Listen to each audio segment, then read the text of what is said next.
Mga Sir Sogon, Albay, minit po namin sila yung mga kaibigan namin doon.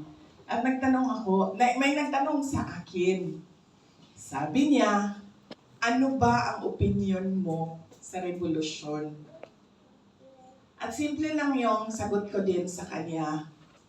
Ma'am, nung pinili niyo kasi ako, nag-oath ako.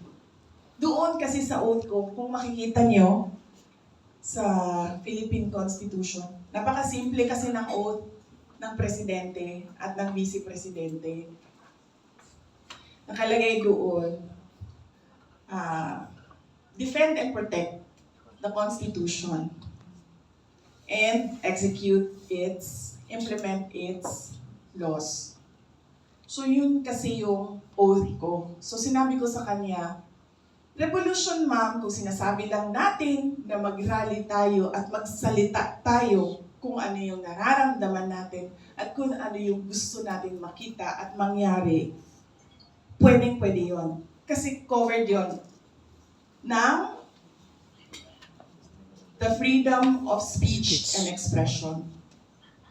Sacred yun sa lahat ng mamamayan, kahit bata. Nasa Bill of Rights natin yon bilang mga Pilipino.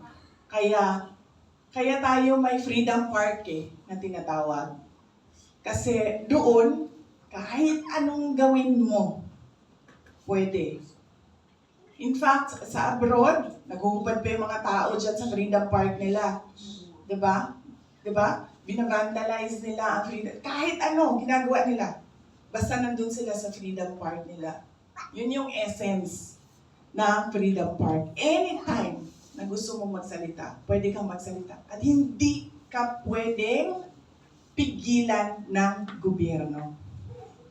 Hindi ka pwedeng takutin ng gobyerno. Kaya, noong ako ay mayor ng Davao City, panahon ng COVID-19, hindi ko maalala kung ano yung gustong irally ng makabayan ngayon. Hindi ko na maalala kung ano yon.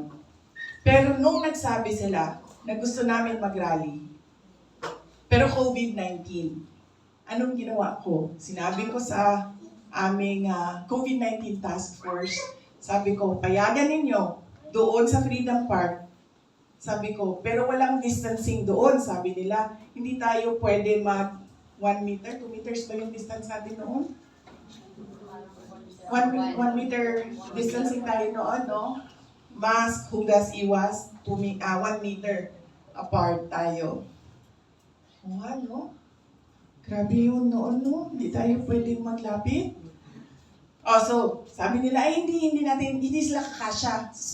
Hindi sila kakasya ng 1 meter apart sa loob ng Freedom Park. Sabi ko, sige, walang problema. I-extend natin for this, para sa kanilang rally, ang Freedom Park hanggang doon sa daan.